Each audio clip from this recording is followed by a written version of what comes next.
Good afternoon, everyone. So, this morning I was all ready to go and went to church and realized almost when I got to the exit that I didn't have the iPad to record the service. So, I'm sorry about the delay in the afternoon, but here it is.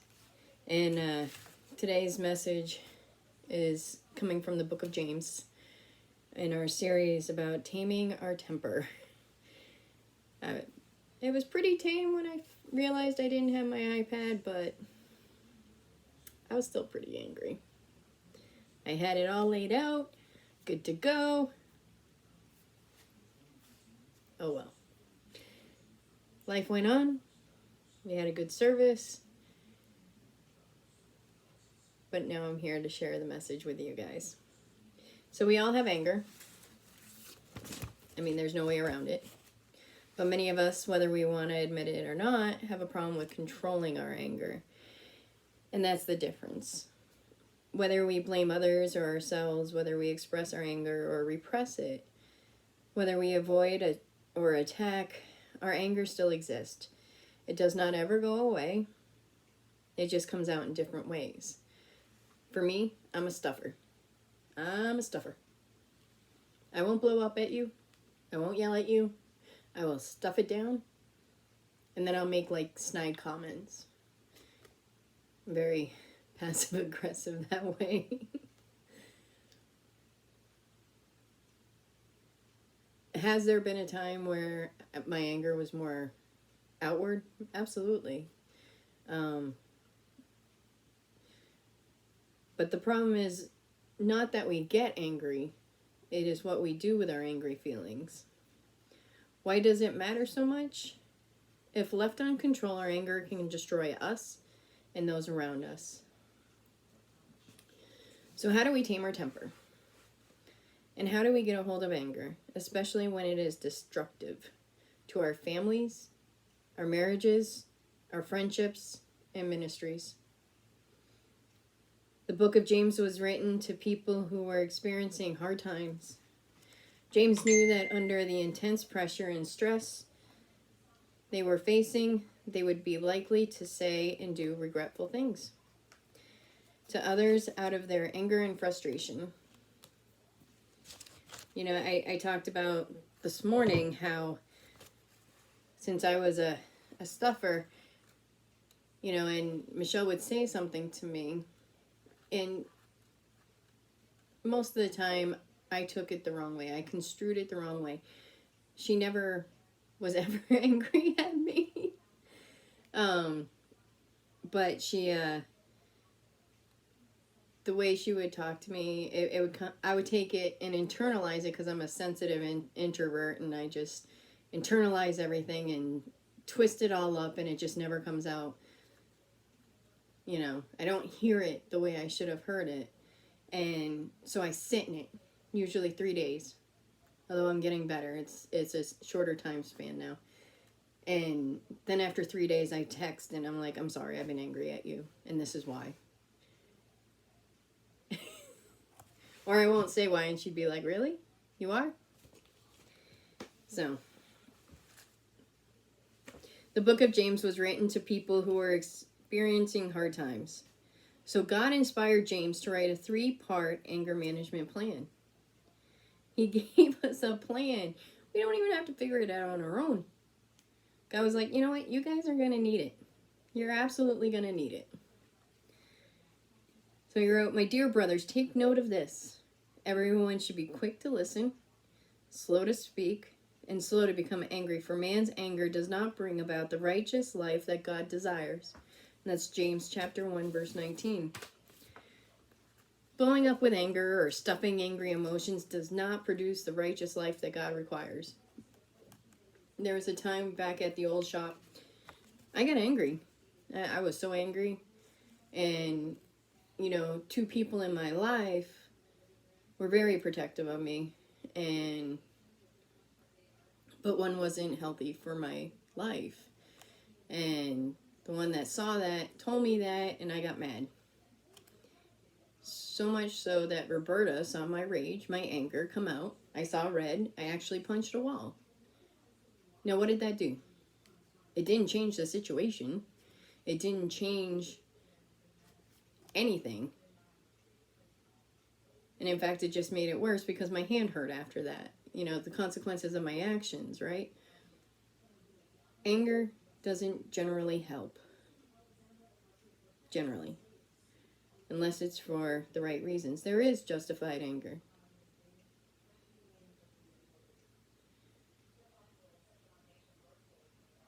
But it does not produce the righteous life that God requires. And the truth is, our relationships do not get better when our anger gets out of control. They only get worse. An uncontrolled temper can do untold damage to yourself and the people around you. When we, you, us, our tempers, we can't manage our anger, we say harsh things and act irresponsibly. I've been guilty of that. I used to drive angry. The faster, the better. Never made me feel any better. And all it did was put myself and everyone else on the road at risk. I would pass Michelle doing like 95 miles per hour. I'd get to her house and she'd be like, "Why are you driving angry?" And I would tell her what was going on. And as the words were coming out of my mouth, it sounded idiotic. You know, it was no reason to be angry. None. It was just silly.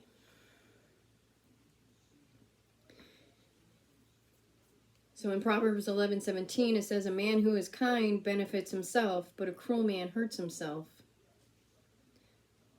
Proverbs 14:17 says, "A man who is kind benefits himself, but a cruel man hurts himself." Nope, correction. That was 11:17 again. "A man of quick temper acts foolishly, and a man of evil devices is hated." Proverbs 14:17. "Whoever is slow to anger has great understanding, but who has a hasty temper exalts folly." And that's Proverbs 14:29. "A soft answer turns away wrath, but a harsh word stirs up anger." "A hot-tempered man stirs up strife, but who is slow to anger quiets contention." Proverbs 15:18. "It is an honor for a man to keep aloof from strife, but every fool will be quarreling." Proverbs 23. Because the scripture speaks of anger as a sin, which causes harm to people around us, those who wrestle with a quick temper and struggling with controlling anger cannot write it off as something they can control. Instead, we must learn how to control ourselves and put out hot tempers to death. So there's this website, PsychReg, listed 7 ways to manage our anger. This is the worldly way of managing anger. The first one is to understand it. The first step towards addressing our anger is to understand it. It may be past trauma. It may be, it could even be allergies. I know it sounds funny, but, there was a person in my life, and when they were in a car, the exhaust would set off allergies, and they would get angry and kick the door and want to get out. And, there is environmental allergies that could create anger. But you have to understand that and know that that is the reason. The second one is have a little think before you speak. Take that pause. Take that moment. Number 3, practice relaxation skills. Not high on my list of things to do. Not a big fan of self-care. Working on it, but there is breathing techniques and meditation techniques that will help with the relaxation. I was thinking of the movie The Hulk. Just came to mind. And in the Avengers, the Scarlet Widow is the only one who can calm the Hulk back to his human form. And she gently touches his hand and says this little poem. And it's enough to calm him down and bring him back to Bruce. So the next one I'm pretty good at. I use humor to vent out the tension. Usually my humor falls flat, but for me, it makes me laugh inside. So, you know, I use humor to vent out the tension. Number 5 is identify your anger type. I'm not entirely sure what that means, but apparently there's different types of anger. Number 6, consider professional help when you get out of control. Now, wouldn't it be nice if, like, our counselor was available 24/7? I'm angry. And was there on the other phone.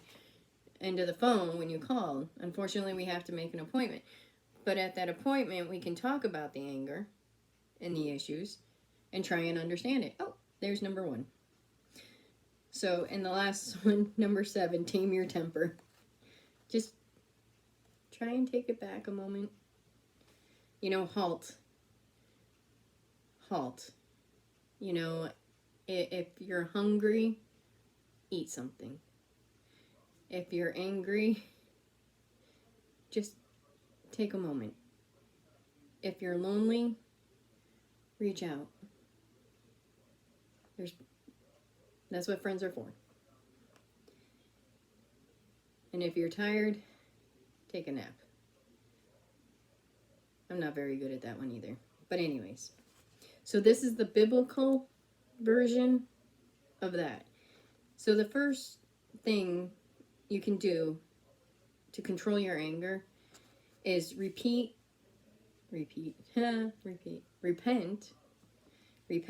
and seek grace. We need to confess our sin and foolishness to the Lord, asking Him to forgive us. The second one, read the Proverbs. All those verses I read earlier, Proverbs, right? Solomon spoke often to his son about the foolishness of losing his temper. Read Proverbs and see the constant reminder of the silliness of our anger and the wisdom of learning self-control. The Bible is our handbook. It shows us how to live life and live life more abundantly. We just got to use it. The third one is pray. Pray for empowerment to exercise self-control and run away from the sin of anger. Yeah, you know, I pray all the time. And the beautiful thing about prayer is that, you know, it doesn't have to be the head bowed and the hands folded on your knees.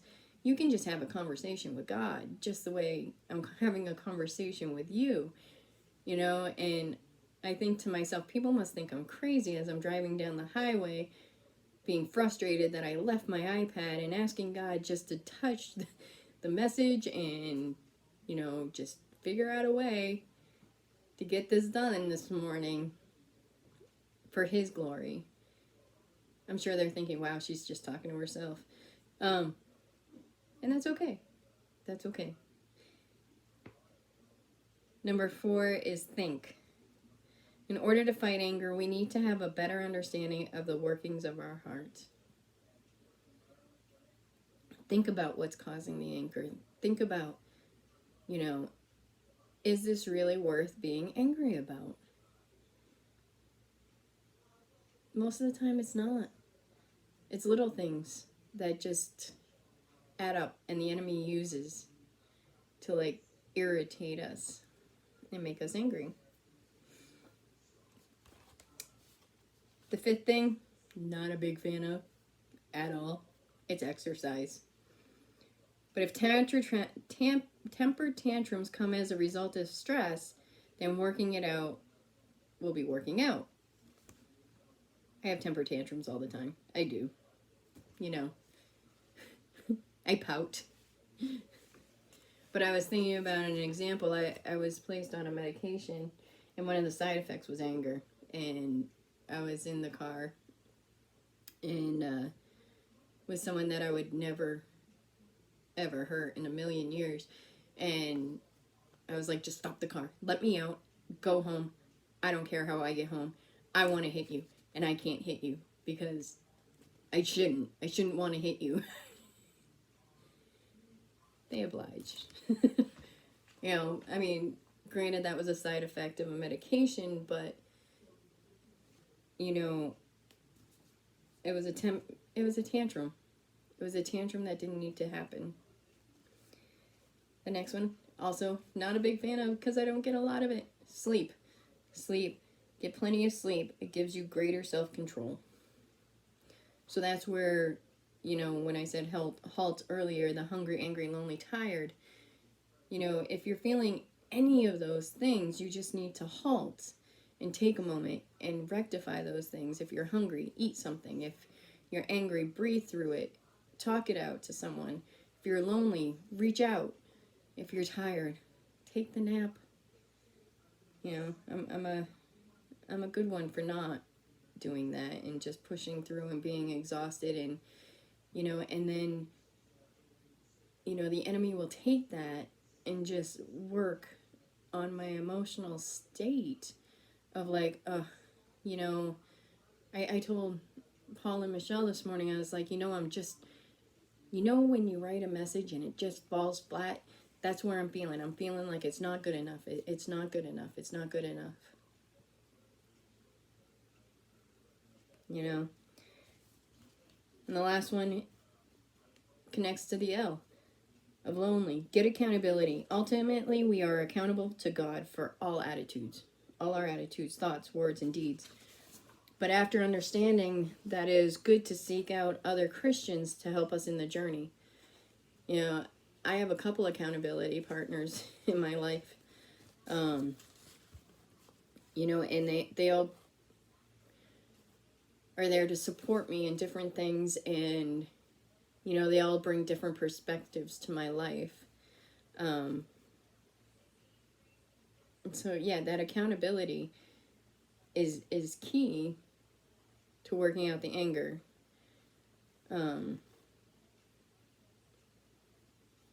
So there were some little story. Some men were standing around talking about different translations of the Bible, and some were talking about the Revised Standard, and others were talking about the King James Version, and others New English Bible, others the Amplified. One man said, "I like my mother's translation best." And they said, "Oh, we did not know your mother was a scholar. How did she translate the Bible?" And he said, "My mother translated the Bible into daily living." That is the translation I think we all need. Translating what we know into practice. And so James talks about 3 very pertinent areas of our behavior. "Wherefore, my beloved brethren, let every man be swift to hear." That is, tune in. Slow to speak. That is, tone down. And slow to wrath. That's lighten up. So here are 3 ways on how we can tame our temper in lives, our homes, and in our workplaces. Be quick to hear. Tune in. Listen more. This means having an openness and an eagerness to listen. It means being ready and available and desiring to learn and to hear God's truth and apply His word. What James is saying is that in our anger, our immediate response to God, to others, and to our circumstances should be to listen. To be receptive listeners, not reactionary responders. You got that? Receptive listeners, not reactionary responders. How many times have we been having a conversation with someone and you're already in that fight mode, and, you know, you're already thinking about what you're going to say before they're even done speaking. And you're like, oh, I'm going to zing them with this. I'm going to zing them with that. But if we had just listened to what they were saying in the first place, it would probably, most likely, end up at the same place, but with less zinging and anger. So this runs contrary to our instincts, right? For most of us, when we are hurt, frustrated, or angry, or anger just comes spewing out, even if we are not yelling, our anger is evident in what we say and the tone of our voice. You know, how many times have, you know, someone been talking to us and makes us angry, and our voice goes up in volume, and then their voice goes up in volume, and then And it's a vicious cycle until we're screaming at each other and nobody hears anything. You know, that anger, it's not helpful, it's not useful, it's just pure anger at high volumes. So how can we be quick to hear? When we start feeling angry, we can pause and first ask ourselves, what is this anger telling me? Why am I angry? What is going on inside? Remember, anger is a secondary emotion. It is not the problem. It is God's gift that tells us there is something wrong. Sometimes that is a good thing because there is an injustice we need to address. But to find out, we must first be willing to hear what is really going on underneath the anger. The second thing, be slow to speak. Tone down. Talk less. This is a warning against rash and hasty words that wound others' lives. This does not mean we're not supposed to speak. This does not mean we are supposed to speak slowly. But we are to think before we speak. You know, I said in service this morning that when I wrote Talk Less, I kept on thinking about the musical Hamilton and how Aaron Burr, who was a very refined, smart lawyer and political figure that kept his beliefs close to the hip. He didn't really talk about them. He didn't voice them. And, you know, Alexander Hamilton, he wrote like there was, you know, he was running out of time. He was open about everything. He spoke about everything. And, you know, Aaron Burr in this musical says, talk less, smile more. Don't let them know what you're against or for what you're for. So while I was writing this, I was thinking, talk less, smile more. The song kept on going through my head. Sorry, little side note. When words are many, sin is not absent. But he who holds his tongue is wise. And that's Proverbs 10:19. Again, going back to Proverbs. You know, Solomon knew what he was talking about. So we are people of habit. Some of us have learned to blurt out our thoughts. We mistakenly think that if it is in our mind, then it should come out of our mouths. Believe it or not, I used to be one of those people. First thought wrong, and it always used to come out. Now I know not to. If you struggle with this too, a good question to ask might be, what must I do to prevent a verbal reflex response? I usually am biting my cheek, you know, trying to just not say what I want to say. Or I turn around. I turn away from the person so they don't see my face or, you know, whatever. For some of us, this means we might need to walk away or go for a walk to cool down and collect our thoughts. Others of us need to renew our minds with God's truth. A good way to do this is memorizing scriptures so the Spirit of truth can take the word of truth and transform us from the inside out. But our part takes practice and discipline. And the third thing, be slow to anger. Lighten up.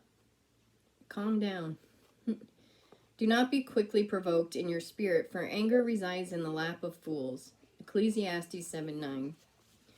When we think of anger, most of us immediately think of an explosive and emotional response. You know, but being angry also includes resentment and bitterness that silently builds up in our hearts. This is the kind of anger James is talking about. You know,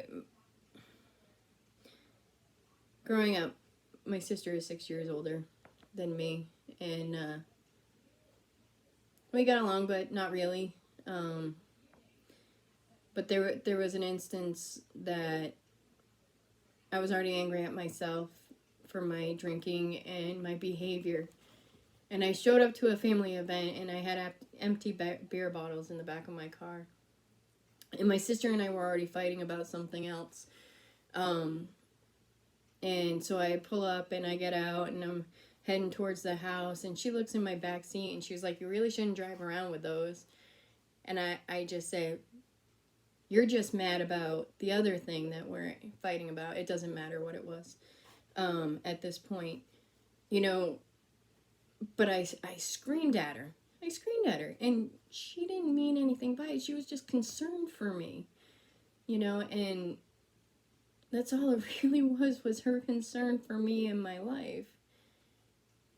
But I wasn't ready to deal with that. So in turn, I lashed out and I got angry. And I said things that shouldn't have been said in front of the whole family. It was very colorful. And it should not have been said. My sister and I had a lot of hurts. And, you know, it took almost 10 years for us to be in the same room together. And another 9 years to forgive each other. Because words and actions hurt. You know, but, you know, God is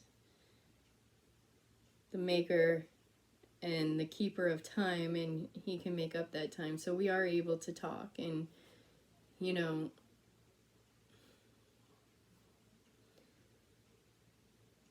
instead of letting that anger build up in both of us, we have found Christ, and we have been able to talk and work it out, you know, instead of just bottling it up, because that's what we do.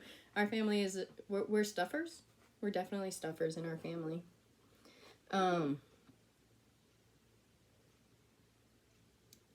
But the resentment and bitterness is silently building up in our hearts.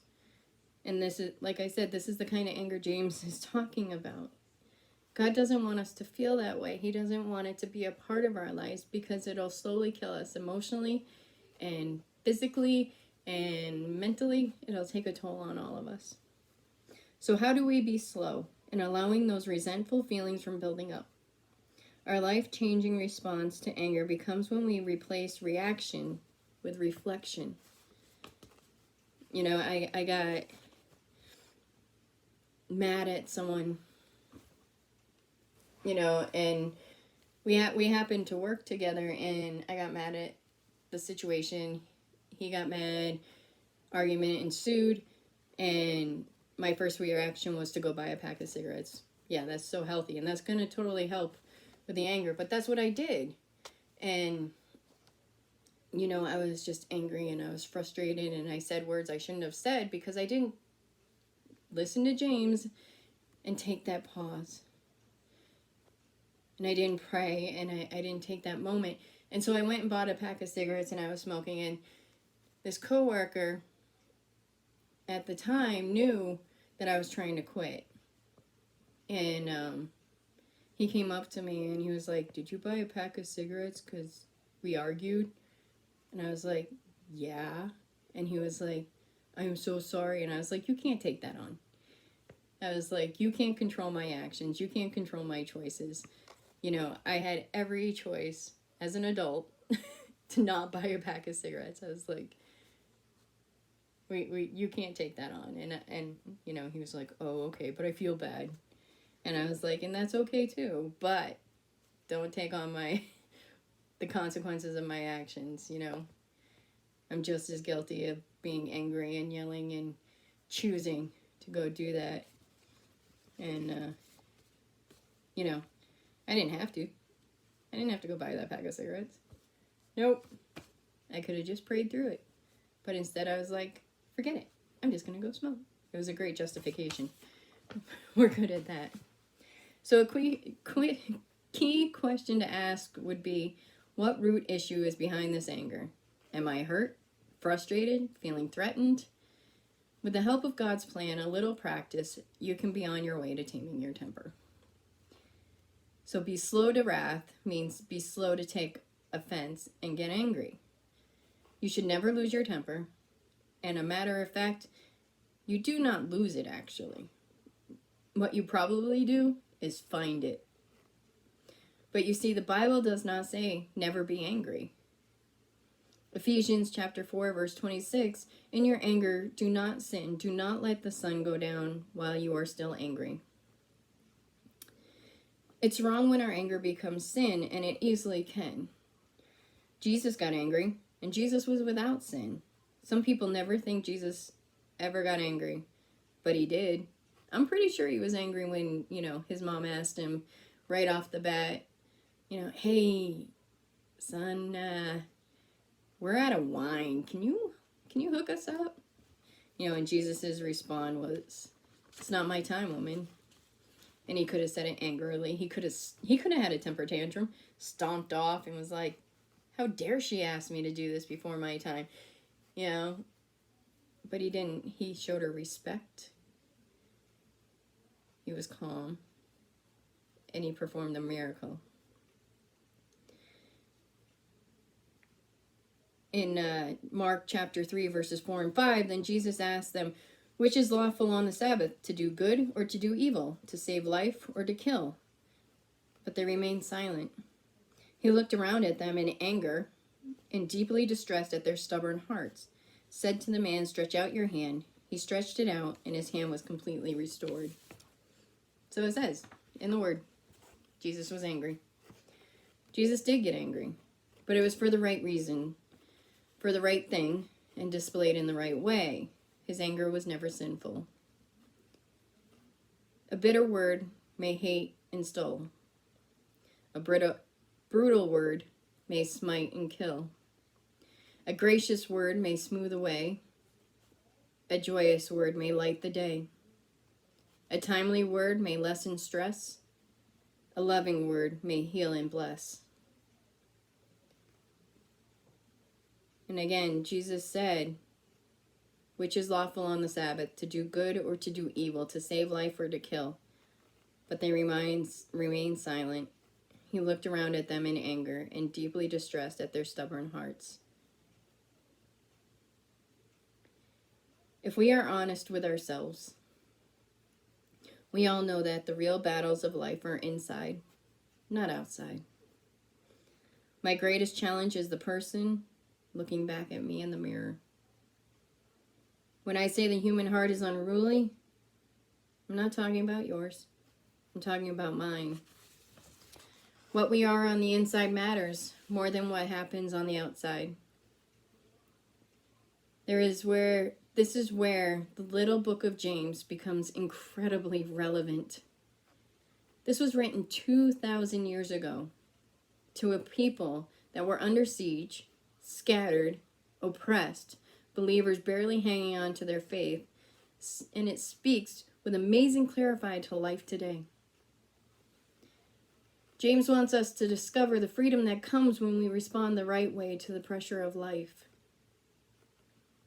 Again, James chapter 1, verses 19 and 20 specifically answers the question, how do you respond properly when the heat is on, the pressure is building, and you are about to lose it?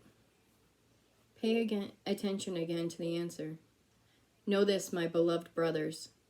Let every person be quick to hear, slow to speak, slow to anger. For the anger of man does not produce the righteousness of God. So as we depart, keep it simple. Listen more, talk less, calm down. May you have a blessed week. Bye.